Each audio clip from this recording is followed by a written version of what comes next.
자, 오늘 우리가 같이 은혜 나누실 하나님의 말씀은 골로새서 1장 24절에 있는 말씀을 우리 같이 한 목소리로 읽겠습니다. 골로새서 1장 24절입니다. 같이 읽습니다. 나는 이제 너희를 위하여 받는 괴로움을 기뻐하고 그리스도의 남은 고난을 그의 몸된 교회를 위하여 내 육체에 채우노라. 아멘. 예. 자리에 앉으십시다. 그리스도의 남은 고난에 대하여서 우리가 같이 말씀 가운데서 그것이 무엇인지를 한번 생각해 보고자 합니다. 여러분, 핍박을 원하는 그리스도인은 아마 한 사람도 없을 것입니다. 이걸 가리켜서 우리가 인지상정이라 그렇게 얘기를 하죠. 모든 사람이 다 핍박을 원하지 않을 것입니다. 그러나 성경은 분명히 말씀을 해요. 경건하게 살고자 하는 자는 핍박을 받으리라.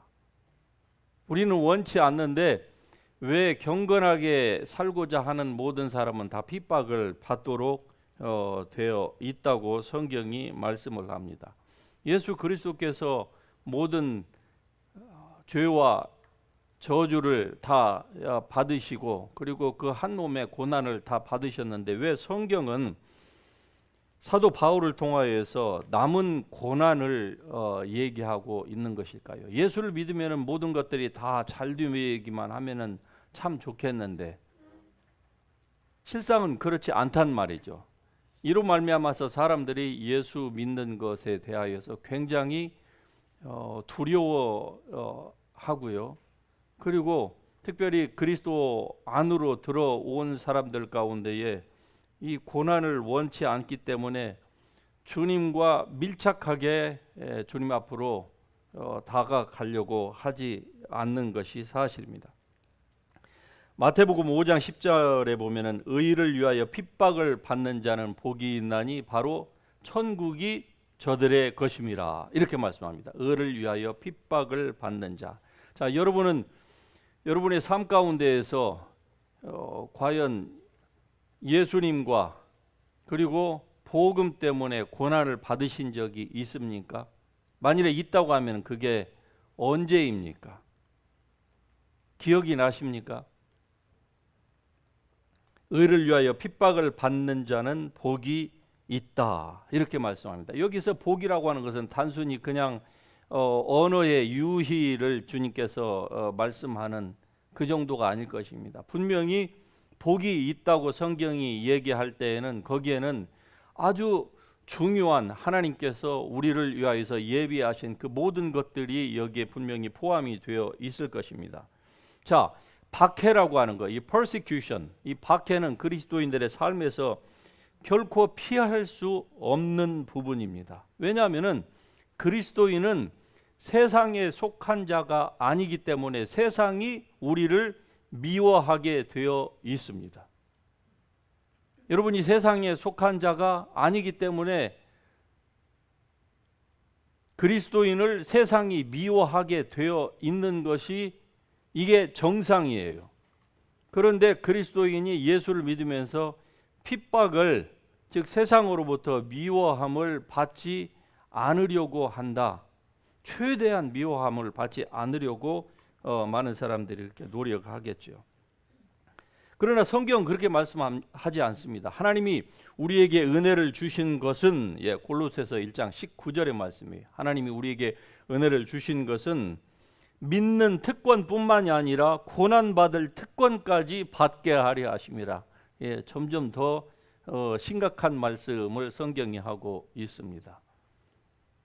우리는 믿는 특권만 받으면 좋겠는데 왜 고난받는 특권까지라고 또 이렇게 성경이 말씀을 하는 걸까요? 우리에게 너무나도 부담이 되는 말씀입니다. 그럼에도 불구하고 그리스도인들 가운데에서 적지 않은 분들이 전혀 박해를 받지 않고 살고 있는 것이 사실인데 만일에 박해를 받지 않고 세상으로부터 비난을 받지 않고 살고 있다고 하면은 그것은 단 한 가지 이유일 것입니다. 진짜 구원받은 하나님의 백성이 여전히 박해를 받지 않고 살고 있다. 그러면은 성경이 딱 그 대답을 하고 있습니다.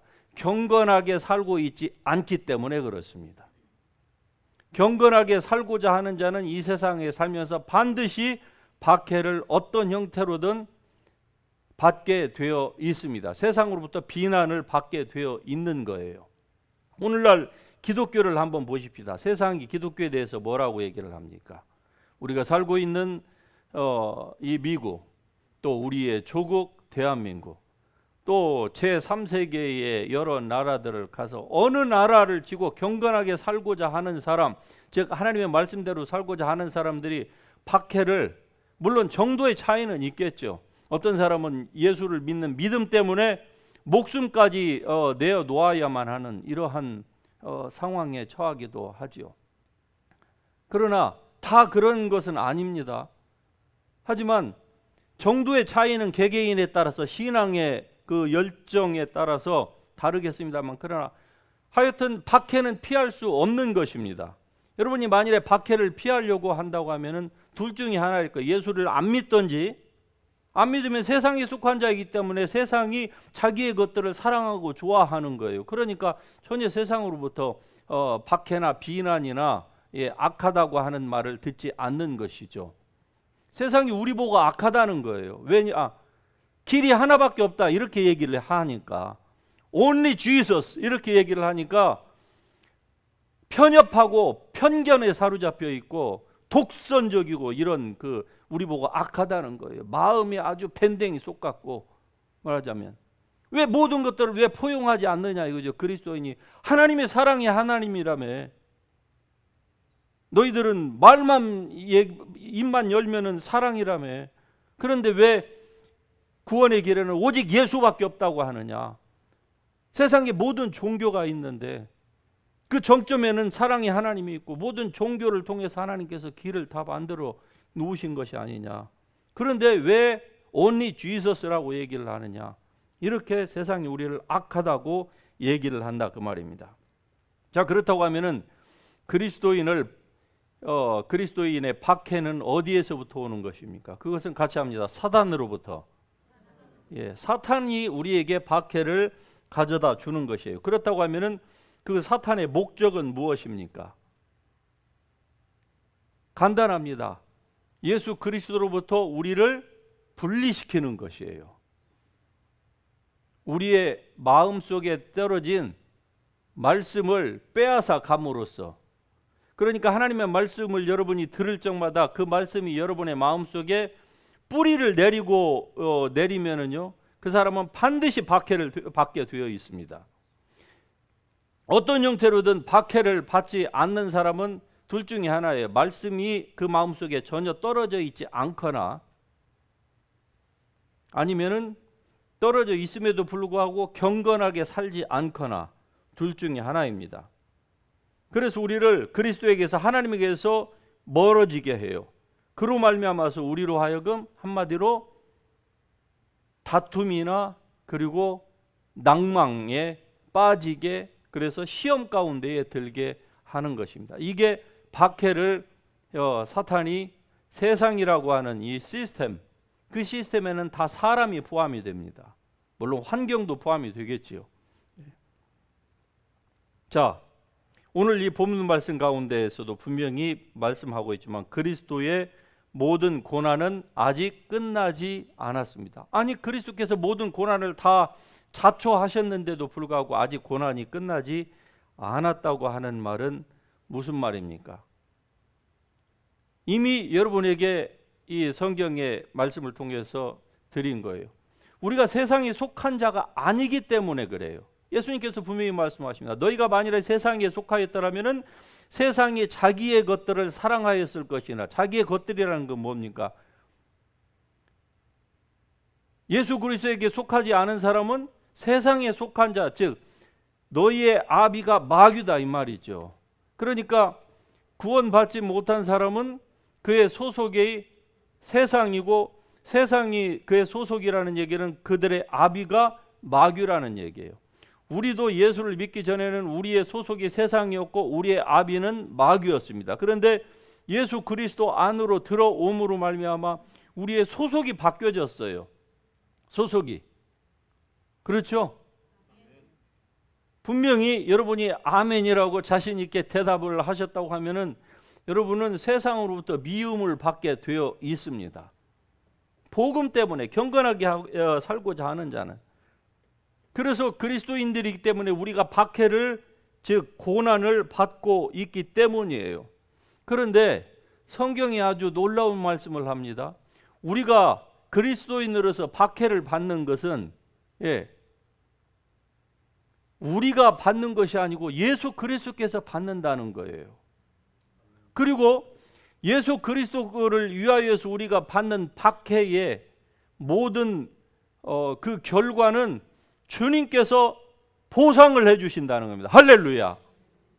그래서 이 박해가 그리스도인의 모든 삶에 있어서 최고 정점에 있다고 하는 것을 알았던 구름과 같이 허다한 그 증인들, 히브리서 11장에 언급하고 있는 그 증인들 가운데에서는요, 물론 믿음으로 어떤 사람은 사자들의 입을 막기도 하고 불 가운데에서 건져냄을 받기도 하고 물 가운데 행할 때 물이 그들을 사르지 못하였고, 이런 놀라운 기적 가운데에서 살아남은 사람도 있지만은 이러한 박해가 이 성도들에게 하나님께서 주시는 최고의 정점의 최고의 상급이라고 하는 것을 알았던 성도들은요, 구태여 이 박해 가운데서 헤어나와서 목숨을 건지려고 구차하게 목숨을 구걸하지 않고 톱으로 켜는 것과 끓는 물에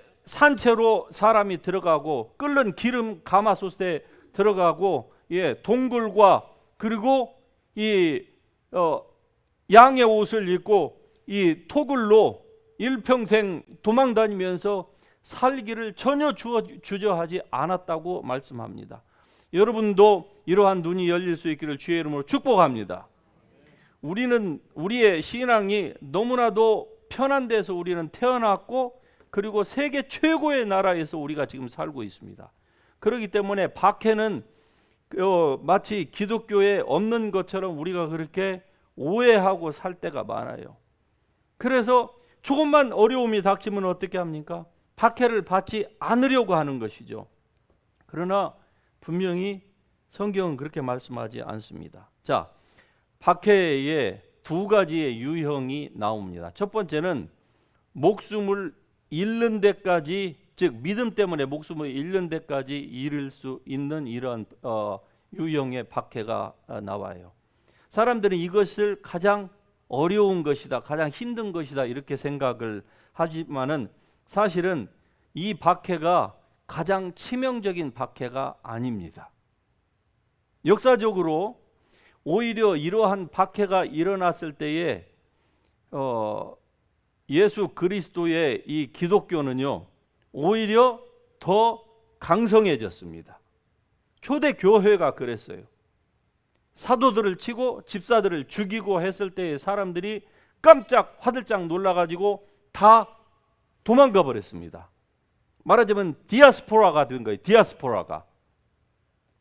우리는 먹고 살기 위해서 디아스포라로 미국 땅에 와 있지만은 그때의 초대교회 사람들은 먹고 살기 위해서가 아니에요.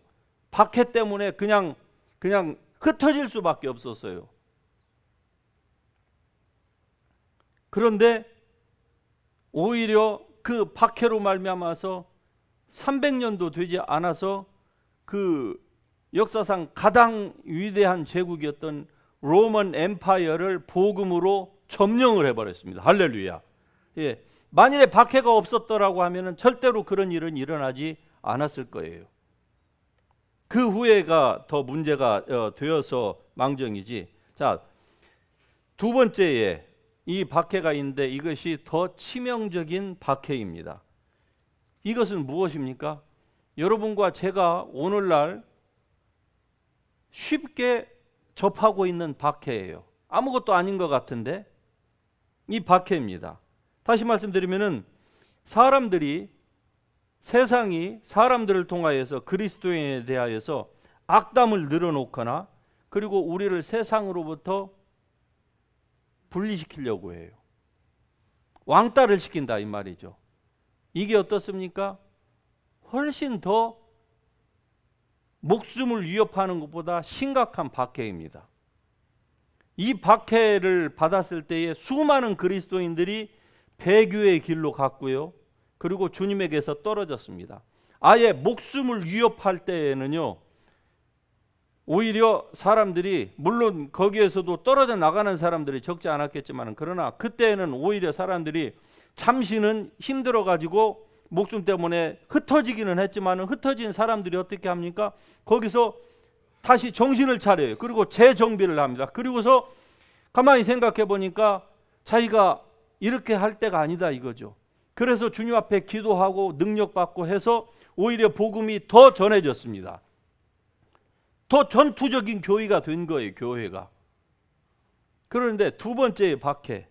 자, 이 박해는요, 사람들이 우리에 대해서 악담을 늘어놓고 우리를 세상과 분리시켜서 우리를 왕따시키려고 하는 것이죠. 이게 훨씬 더 그리스도인 지체에게 훨씬 더 치명상을 안겨주었습니다. 그리고 우리를 더 무력하게 만드는 것이죠. 마태복음 5장 11절에도 이렇게 말씀합니다. 나로 말미암아 너희를 욕하고 박해하고 거짓으로 너희를 거슬러 모든 악한 말을 할 때에는 너희에게 복이 있나니 기뻐하고 즐거워하라. 하늘에서 너희의 상이 큼이라. 할렐루야. 예수님 때문에 너희를 욕하고 박해하고 거짓으로 너희를 거슬러 모든 악한 말을 한다. 자, 이게 무슨 말일까? 우리는 불과 몇 년 전에 이것을 우리의 삶에서 제대로 잘 겪었습니다. 팬데믹이라고 하는 그 상황을 만나면서 우리가 차라리 그냥 교회를 차라리 교회 옛날 그 인공 때처럼 아니면 일제 시대 때처럼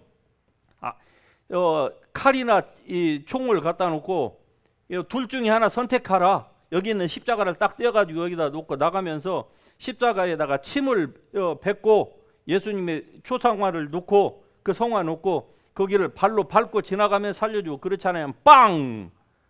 그럴 때는 어떻게 합니까? 사람들의 반응이 아주 명백하게 그냥 반반으로 딱 나눠진 거죠. 그런데 이 팬데믹 때는요, 별거 아닌 거예요.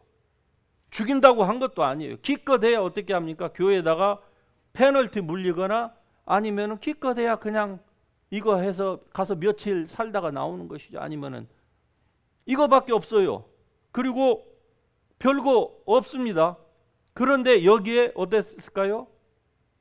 미국에 있는 교회, 한국에 있는 교회, 뭐 다른 나라까지는 뭐 말할 필요도 없고 어떻습니까? 거의 다 넘어가 버렸습니다. 거의 다. 부끄럽게도 정말로 거의 다 넘어갔어요. 누구부터 넘어갔을까요?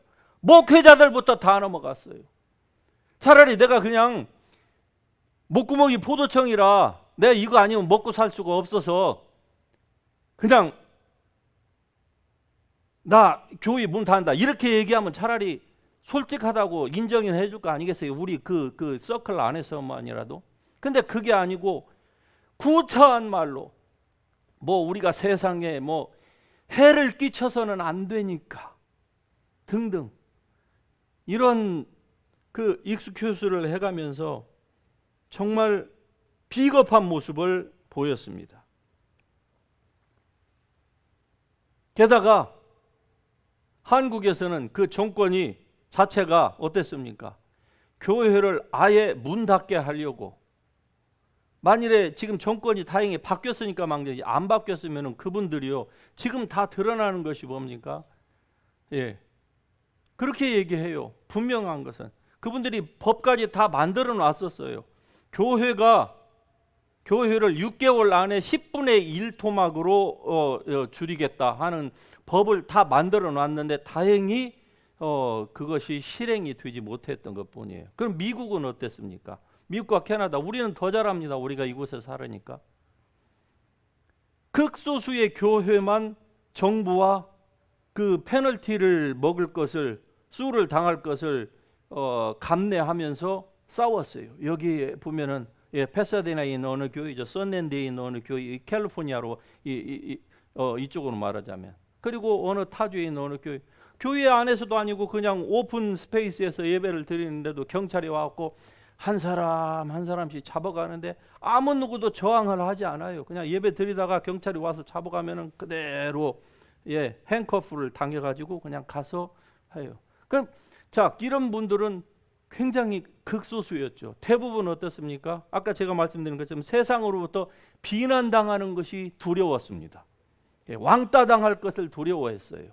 교회 때문에 바이러스가 퍼져가지고 말하자면 그 가운데에 당신도 있지 않느냐, 당신이 그 악의 축이다 말하자면 이런 소리를 듣기 싫어했던 것이죠. 이 박해가 훨씬 더 무섭습니다. 더 치명적이에요. 그래서 마귀가 초대교회 같이 그렇게 막 아주 강한 드라이브를 걸어봤는데 오히려 그게 자기네 어둠의 나라에 더 치명상을 가져왔다는 것을 알고 그 후로부터 걔네들이 바보가 아니잖아요. 예. 그들이 인간을 다룬 데이터가 6,000년 이상 것을 가지고 있지 않습니까? 그래서 사람들을 이렇게 유인하는 겁니다. 자, 그렇다고 하면은 세상이 그리스도인을 박해하는 것을 우리가 어떻게 받아들여야만 하는가?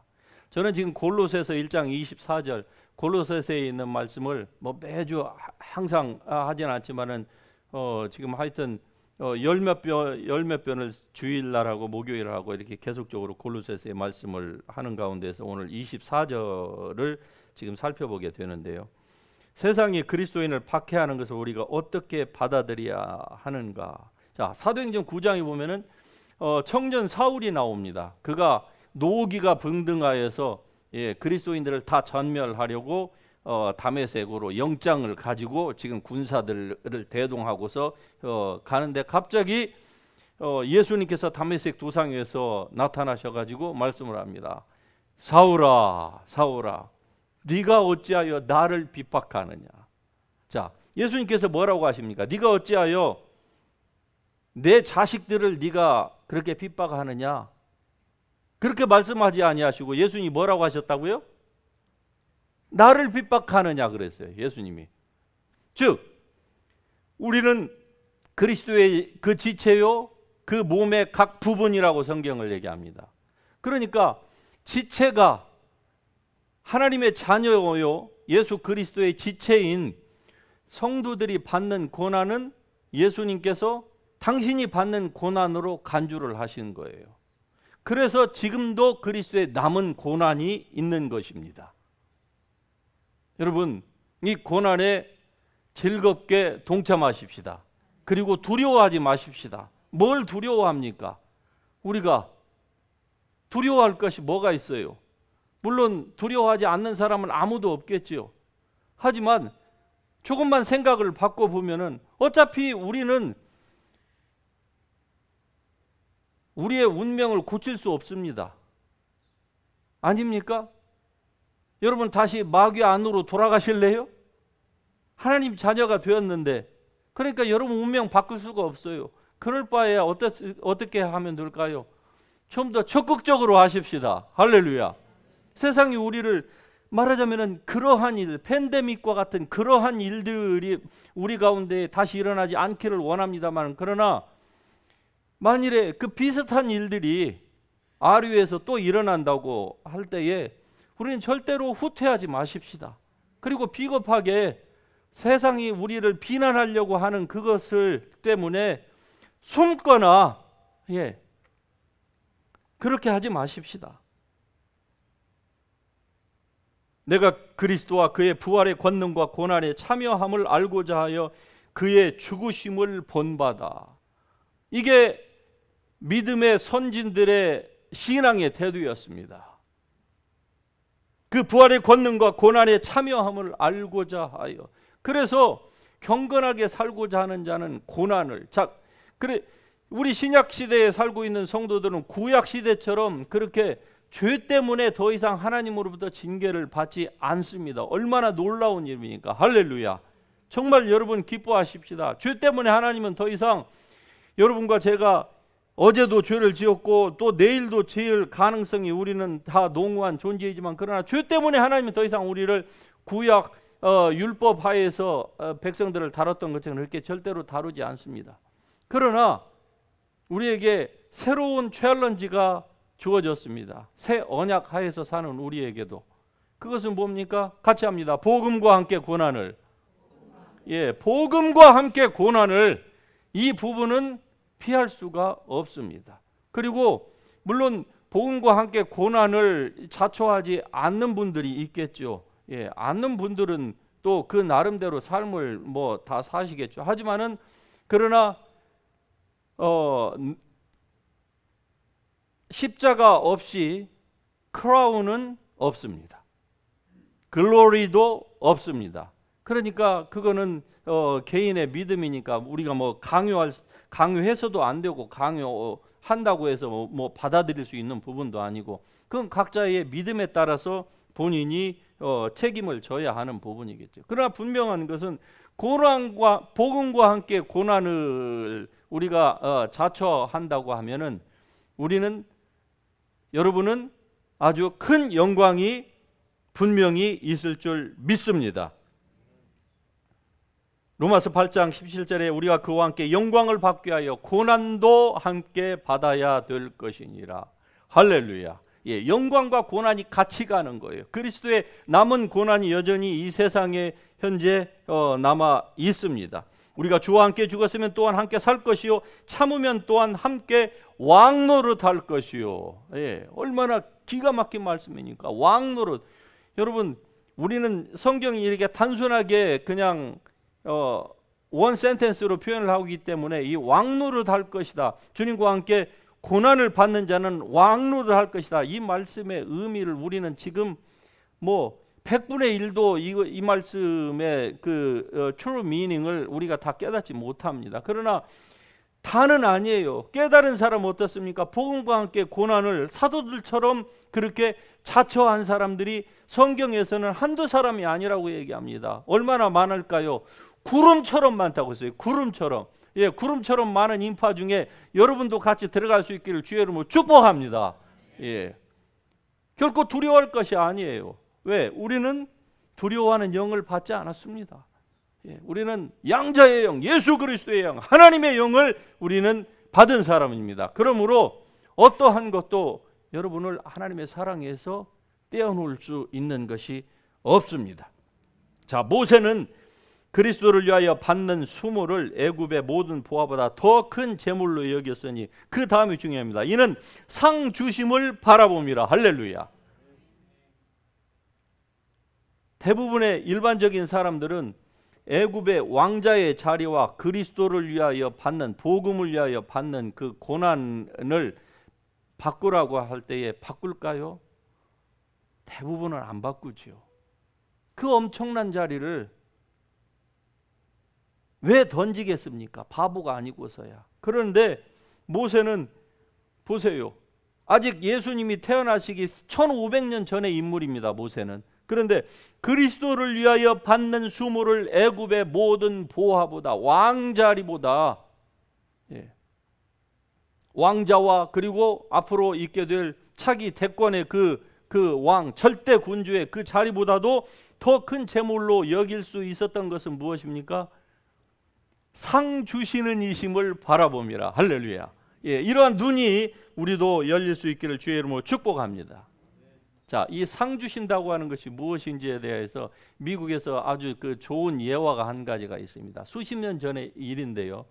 라스베가스에서 어느 한 청년이 라스베가스 그 근교에 자기의 아주 그 고물차를 트럭을 타고 가다가 길가에서 마치 그 홈레스 같이 허름한 옷을 입은 그 노인이 걸어가는 것을, 그 뜨거운 그 길을 터벅터벅 걷는 것을 봤어요. 그래서 안쓰러워 가지고 그 옆에 차를 세우고 할아버지 어디까지 가십니까? 제가 모시다 드리겠습니다. 그랬더니 라스베가스의 어느 호텔에 간다는 거예요. 아, 그래요? 그럼 타세요 하고 그 할아버지를 극진히 태우고 그리고 원하는 목적지까지 갔다가 내려다 드리면서 자기의 주머니에 있는 쿼러 하나를 드렸어요. 예. 할아버지, 제가 가지고 있는 돈이 이거밖에 없네요. 좌우간 이거 받으세요. 그랬더니 할아버지가 내리면서 이 젊은이에게 자네 명함 있나? 있지요. 명함을 드렸더니 내가 자네의 이 친절은 절대로 내가 잊지 않겠네. 아이 뭐요. 그리고 헤어지고 다 까맣게 잊어버렸습니다. 한참의 세월이 지났습니다. 예. 신문에 하워드 휴즈라고 하는 아주 당시에 엄청난 이 부자가 죽었다고 하는 것이 뉴스가 될 만큼 부자였어요. 그냥 그런가 보다.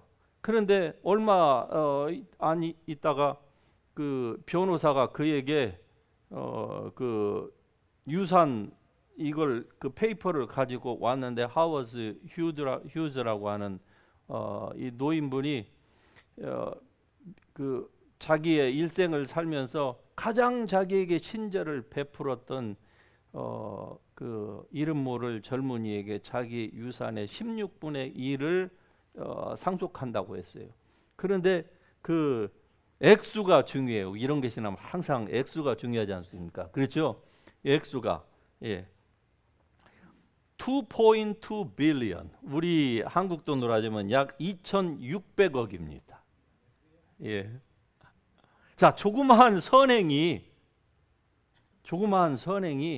이런 큰 결과를 가져올 것이라고 사람들이 안다고 하면은 아마 세상은 금방 다 천사들로 다 그냥 가득 찰 것입니다. 그렇죠? 제가 지금 말씀드리고자 하는 것은 뭡니까?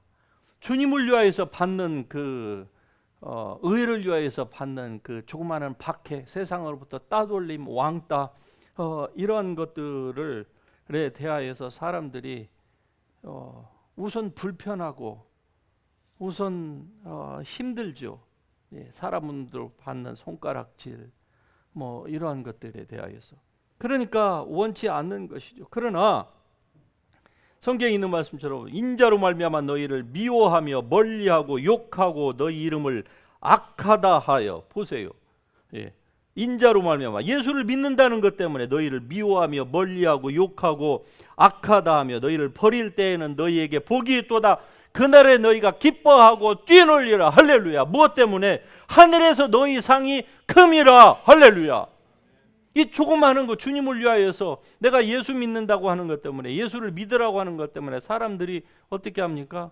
우리를 굉장히 힘들게 할 때도 있죠. 예.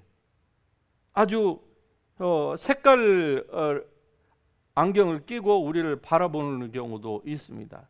뭐 사업 현장에 나가서든 사람을 만나서든 우리는 항상 목적을 가지고 사람을 만나는 거예요. 그렇죠? 예, 그냥이 아니고 뭐 친구들을 만나도 항상 목적을 가지고, 이 친구가 과연 예수님을 믿나 안 믿나. 안 믿는다고 하면은 그 말을 다 들어주고 그 응석을 다 받아주면서 결국은 어떻게 합니까? 예수를 믿으라 이렇게 얘기하는 거 아닙니까? 예, 그때에 혹시나 당할까 모를 그 핀잔,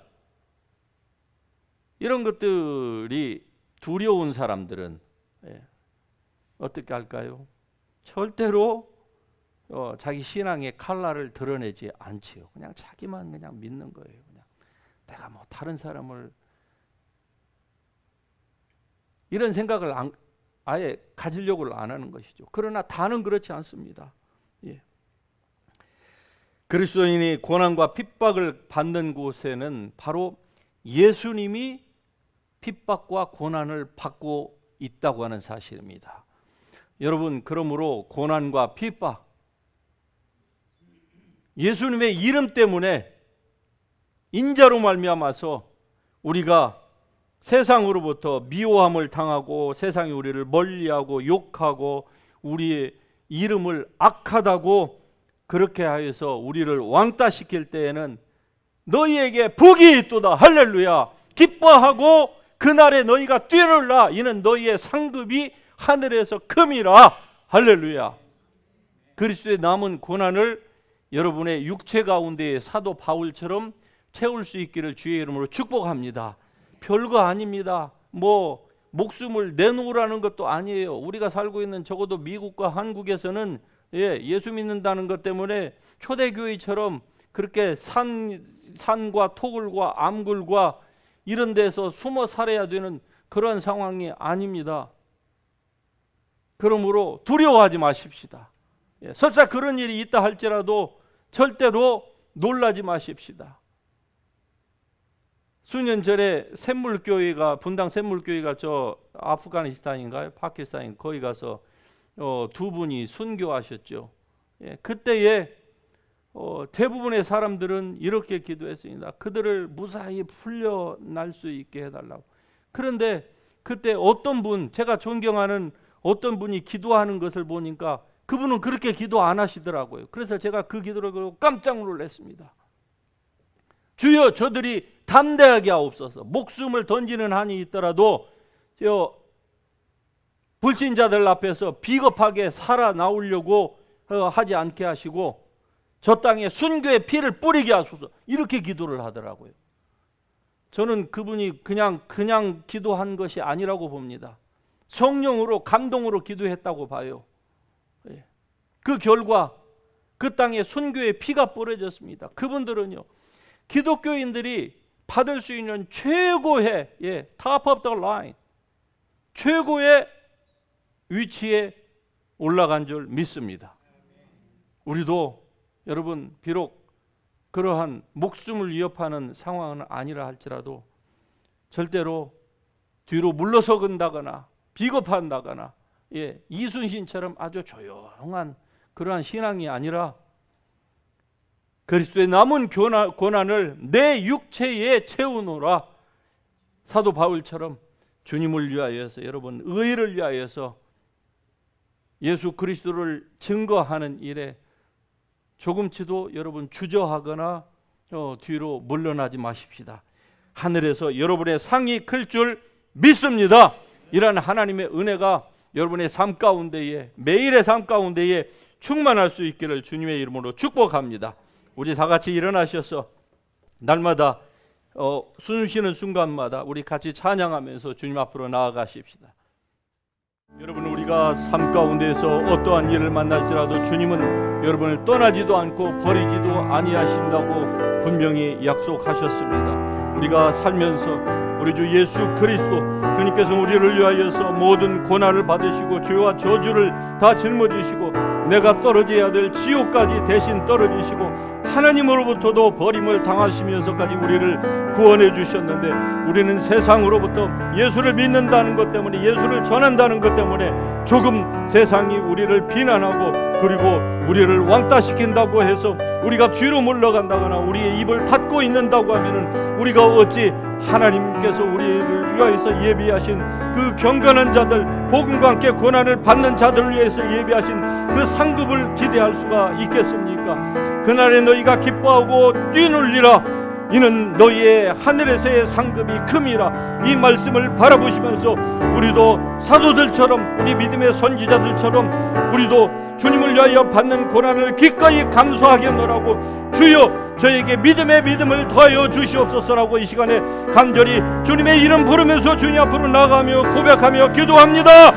주여!